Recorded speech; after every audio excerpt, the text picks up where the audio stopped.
দিনটা ছিল 23শে মে 2025। দীর্ঘ 3 মাসের ছুটি কাটিয়ে এবার আহমেদাবাদে নিজের জায়গায় ফেরার পালা। একরাশ মন খারাপ নিয়ে এয়ারপোর্টে এসে পৌঁছালাম।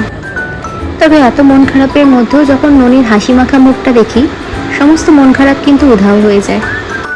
সত্যিই তো, আজকে ননির জন্যই তো এতদিন পর আমি নিজের বাড়িতে গিয়ে থাকতে পারলাম, না হলে কি আর এতদিন ছুটি পেতাম বলো?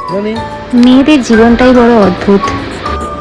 যে বাড়িতে তোমার বেড়ে ওঠা, যে বাড়িতে তোমার ছেলেবেলা, কালের নিয়মে সেই সমস্ত কিছু ছেড়ে তোমাকে একদিন পাড়ি দিতে হয় তোমার স্বামীর হাত ধরে। বুকের মধ্যে একরাশ কষ্ট, কিন্তু তবুও মুখে হাসি রাখতে হয়।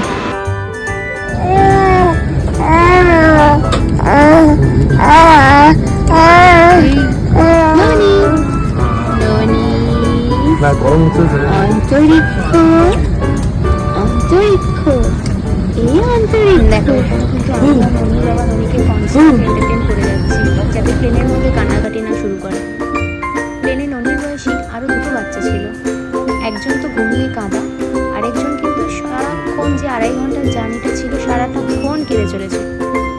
ননি প্রথম দিকে একটু ধ্যান ধ্যান করছিল বটে, কিন্তু তারপর কিন্তু ঘুমিয়ে গিয়েছিল। খুব একটা বিরক্ত করেনি কাউকে। এইভাবে কিছুক্ষণ খেলে আর একটু ঘুমিয়ে ননির সঙ্গে সঙ্গে আমরাও কিন্তু পৌঁছে গেলাম আহমেদাবাদে। আহমেদাবাদে নেমে এত মন খারাপ করছিল যে আর ভিডিও করতে ইচ্ছা হয়নি। মনে হচ্ছিল আমি তো আর চাইলেই আমার বাড়িতে ফিরে যেতে পারবো না। এটাই হয়তো কালের নিয়ম। যাই হোক, ভিডিওটা এখানেই শেষ করছি। দেখা হবে অন্য একটা ভিডিওতে।